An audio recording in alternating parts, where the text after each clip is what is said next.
My friend kept inviting themselves over for dinner without bringing anything, so I started ordering takeout just for myself.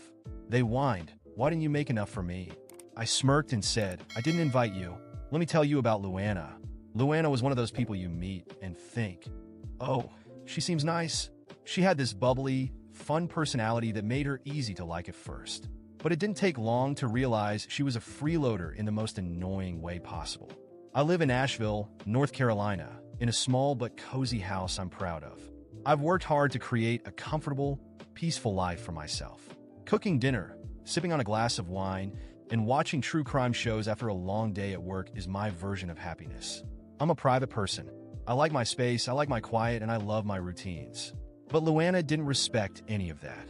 I met her through a mutual friend, and at first, I didn't mind when she randomly stopped by. She was fun to talk to, and I didn't mind a little company once in a while. But then it started happening more often, always around dinner time. The first time it felt like a coincidence. I had just pulled a chicken casserole out of the oven when my doorbell rang. There she was smiling like she just won the lottery. "Oh my gosh, it smells amazing in here," she said as she practically pushed her way into my house. Before I knew it, she was standing in my kitchen, staring at the casserole. I didn't have the heart to tell her no, so I grabbed a couple of plates. She piled hers high like she hadn't eaten all day, and I ended up with the smallest portion. But whatever, it was just one night, right? Wrong. A few days later, it happened again. I was making tacos, and right as I was setting the table, there she was at the door. "Wow, taco night," she said, walking in without even waiting for me to invite her again. She helped herself like it was her God-given right. No offer to pitch in? No, "Hey, let me bring something next time." Just a quick thanks for dinner on her way out. After the fourth or fifth time, it became clear this wasn't just a random thing. Luana had figured out I was a decent cook, and now she was treating my house like her personal restaurant. She always had some excuse for showing up. "Oh, I was just in the neighborhood," or "I was running errands nearby and thought I'd swing by." Never mind that she lived a good 15 minutes away and that there were no stores or errands near my house. I started feeling annoyed, but didn't want to be rude. I tried dropping hints. One night, I told her I had only made enough soup for myself. She laughed and said, "Oh, don't worry, I don't need much," and ladled herself a giant bowl before I could stop her. Another time, I joked about how lucky she was to always show up when dinner was ready, and she just grinned and said, "It's like I have perfect timing." Perfect timing, my ass. The final straw came one Friday night. I'd had a long, awful day at work and just wanted to relax. I made myself a big bowl of spaghetti carbonara, poured a glass of red wine, and settled in to watch my favorite show.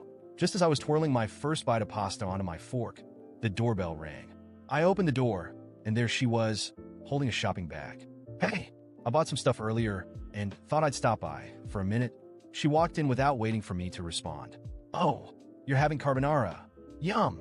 I stared at her. "Yeah, I just made it for myself," I said, trying to hint that she wasn't welcome to it. "Oh, I'm starving," she said, sitting down at my table like it was the most normal thing in the world. "Can I have a plate?" I wanted to scream. Instead, I got up, grabbed a clean plate, and gave her half my dinner. She ate happily and then left as usual, chirping, "Thanks for dinner. You're the best." That night, as I cleaned up what was left of my dinner, I decided enough was enough. I didn't want to be confrontational. I hate confrontation. But I wasn't about to keep feeding someone who had zero respect for me or my boundaries. The next time Luana showed up unannounced, I was ready. I had ordered takeout just for myself, one small portion of sushi. When she came in and saw the single container on my table, she looked confused. "You didn't cook?" she asked, her voice almost accusatory. "Nope," I said casually. "I didn't feel like it tonight." She frowned. "Oh, what's that?" She pointed at my sushi. "Just something I ordered," I said while popping a piece into my mouth. She stared at me for a second, like she couldn't believe I wasn't offering to share. Then she sighed dramatically. "I guess I'll just grab something on the way home." "Good idea," I said sweetly. After that, I started ordering takeout every time she came over. Pizza for one, Chinese for one, burgers for one. Each time her face fell a little more. "You didn't make enough for me?" She whined one night when I had a single serving of pad thai sitting in front of me. "I didn't know you were coming," I said with a shrug. "I only ordered enough for myself." She huffed and mumbled something about how I could have ordered more. I just smiled and kept eating.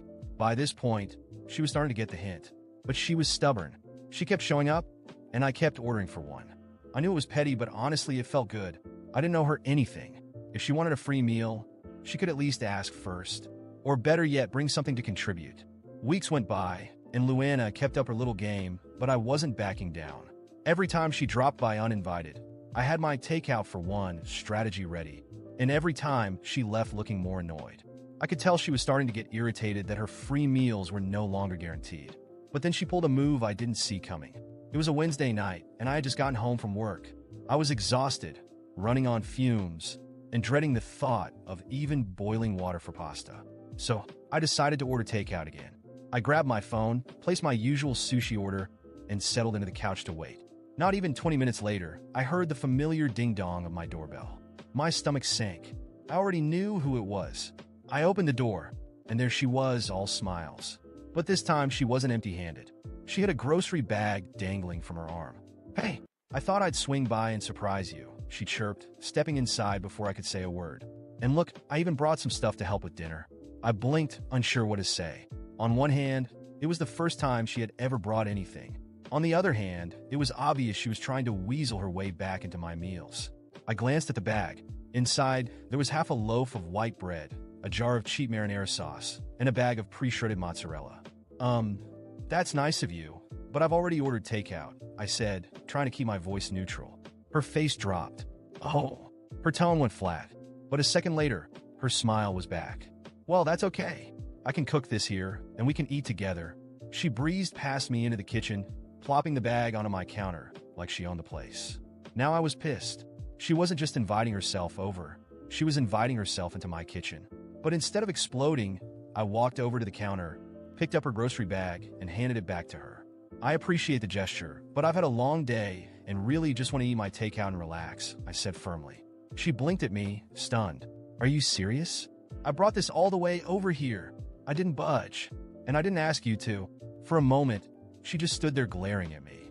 Then she huffed, snatched the bag out of my hands, and stormed out the door without another word. I thought that would be the end of it. I thought she had finally gotten the message. But no, Luana wasn't done yet. A few days later, while at work, my phone buzzed with a text from her. "Hey, what's for dinner tonight? I'm in the mood for something good." I stared at my phone, completely dumbfounded. Was she serious after everything? I didn't even respond. I just put my phone down and went back to work. But then the text kept coming. "Should I bring wine? I can be there by 6. Hello? Don't leave me hanging." I didn't reply to a single one. I figured she'd take the hint. But when I got home that evening, guess who was waiting for me on my porch? Yep, Luana. She was sitting on the steps, scrolling through her phone like it was the most normal thing in the world. When I got out of my car, she looked up and waved. "Hey, I was starting to think you weren't coming home." I didn't even bother hiding my irritation. "What are you doing here?" Luana grinned like we were best friends. "I figured you didn't see my texts." I stared at her, sitting on my porch steps like it was the most normal thing in the world. The sky was already darkening, and I was exhausted. After a long and stressful day at work, the last thing I wanted was to deal with Luana again. I crossed my arms and took a deep breath. I saw them. I just didn't think they needed a response.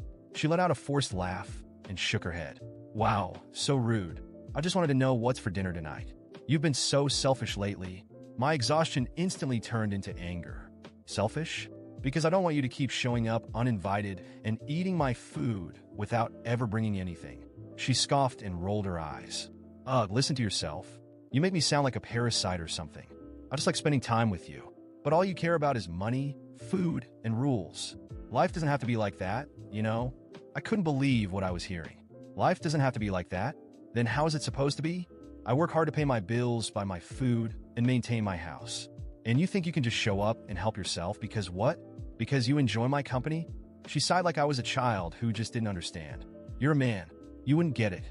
Everything is easy for you. You work, you get paid, and that's it. For me, it's not like that. I make less, everything is more expensive, and I have so much more to deal with. Do you have any idea how much groceries cost these days? Do you know how long it takes to cook?" My jaw dropped. "Are you serious right now? You want me to feel sorry for you because you don't want to spend money on food? Everyone has to buy food, Luana. That's just part of life." She crossed her arms and pouted. "Yeah, but not everyone has to be so selfish. You always cook these amazing meals, and you have a nice house. Would it kill you to share a little?" I ran a hand down my face, trying to stay calm. "Luana, you're missing the point. It's not about sharing. It's about respect. You don't ask, you don't contribute. You just show up and eat like it's your right. That's not sharing. That's taking advantage." She stood up and put her hands on her hips. Oh, so that's how you see me? As a freeloader? You think I enjoy relying on other people's kindness? You think I don't want to be able to buy my own food without worrying? I didn't choose to live like this. Okay. The world is cruel to women like me. I laughed, completely stunned. The world is cruel? You have a job. You have a place to live. You have money to go out with your friends and buy expensive clothes, but you don't want to spend money on food? What's the excuse now? She narrowed her eyes. I don't have to explain my financial choices to you. Oh, now, they were financial choices, but somehow it's normal for me to spend my money cooking for you without you even asking. Huh? She sighed dramatically and threw her head back. Ugh, you don't get it? I'm a woman. I already have enough to deal with. And now you expect me to worry about food too? You have no idea what it's like to have to choose between paying a bill or buying a decent dinner. But you do know what it's like to choose between paying a bill and buying new clothes or going out drinking. Huh? I shot back. She opened her mouth, but nothing came out. You don't want to spend money on food because you see it as a waste. You want someone to cover it for you, but you don't want to admit you're mooching. And when you get called out, you play the victim and say it's society's fault. She crossed her arms tighter, her foot tapping against the ground, clearly irritated. Look, if you wanted me to bring food so badly, why didn't you just say so? I laughed again, but this time out of pure disbelief. I've hinted at it plenty of times, Luana. I told you I didn't have enough food. I asked you to bring something. I made it clear I wasn't cooking for you anymore. But instead of getting the message, you ignored it and kept showing up. And now that I'm calling you out directly, you're playing the victim? She sighed and looked down at the ground. Fine. If that's how you want to be, whatever. I thought we were friends, but clearly, all you care about is money, and all you care about is not spending yours. She glared at me, her eyes full of anger. You're awful. I thought you were different, but in the end, you're just like all the others. A selfish man who thinks everyone should fend for themselves and has no understanding of how hard things are for women. I took a step back and pointed toward the street. You can leave now. She stood there for a moment like she couldn't believe I was actually kicking her out. But in the end, she scoffed, stormed down the steps, and walked away without looking back. I don't need your food, okay? I can take care of myself. Great. Do that. As soon as she was gone, I closed the door and let out a long breath. For the first time in months, I felt like my home was truly mine again. I don't need your food, okay? I can take care of myself. Those were Luana's last words that night. Or at least, that's what I thought. Days passed, and my home became my sanctuary again. No unexpected visits, no hiding my food, no persistent presence leeching off me. But the peace didn't last as long as I had hoped. One random Tuesday, after a long, exhausting day at work, I got home and noticed something on the floor near my door. It was an envelope. Curious, I picked it up and saw that it was a handwritten letter from Luana. Hey, it's been a while, huh? I hope you're doing well. I've been thinking a lot, and I think we can get past this silly misunderstanding. I wanted to invite you to dinner, but I already know you'll say you're busy, so I thought I'd just stop by instead. Don't worry, this time I'll bring something. See you at 7 p.m. Hugs. I stared at the letter with a mix of disgust and disbelief. She had no shame, but this time, she wouldn't get away with it. I got home early the next day and went straight to the kitchen. I took a piece of chicken, seasoned it as usual, and let it marinate. Everything seemed normal so far. But then, I grabbed a plastic bag and headed to my cat's litter box. I had to hold my breath while I scooped up a generous amount of cat feces mixed with litter, then returned to the kitchen. I cut it into tiny pieces, mixed it into the sauce, and stirred it well, making sure everything blended in perfectly. The smell wasn't too bad after cooking, but I knew the taste would still be there. At 7 p.m. sharp, the doorbell rang. I opened the door, and there she was, all smiles, holding a single can of cheap soda. Of course, her "this time I'll bring something" meant bringing the bare minimum. Hey, wow, it's been so long. I hope you made something delicious.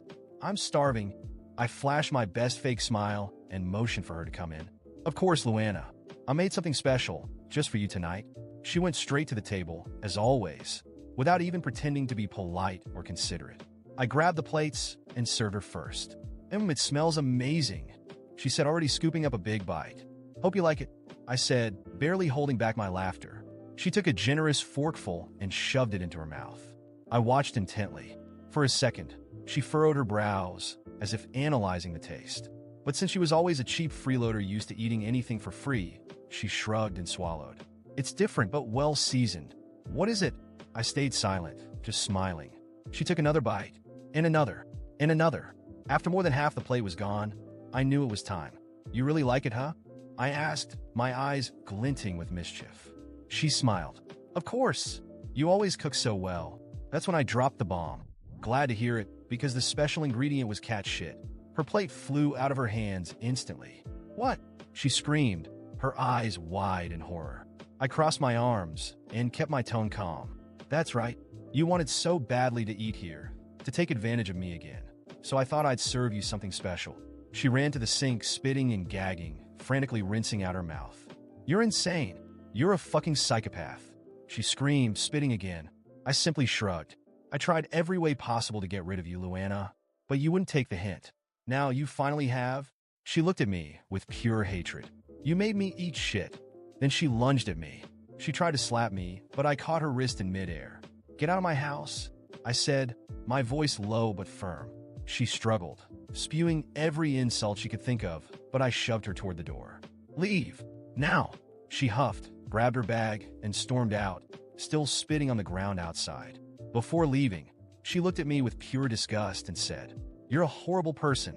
I never want to see you again. I laughed. Perfect. Mission accomplished. She cursed me a few more times before disappearing into the night. I never saw Luana again after that night. Rumor has it she got sick after dinner. She probably got an infection or ended up in the hospital. But honestly, I didn't care. She had plenty of chances to stop, to respect my boundaries, to understand that friendship doesn't mean exploitation. But she chose to push my patience to the limit. And she paid the price. Do I regret it? Not at all. My home finally became a place of peace again. No unexpected visits. No persistent messages. No leads trying to take advantage. And that was the last time anyone dared to invite themselves to my dinner without being welcome.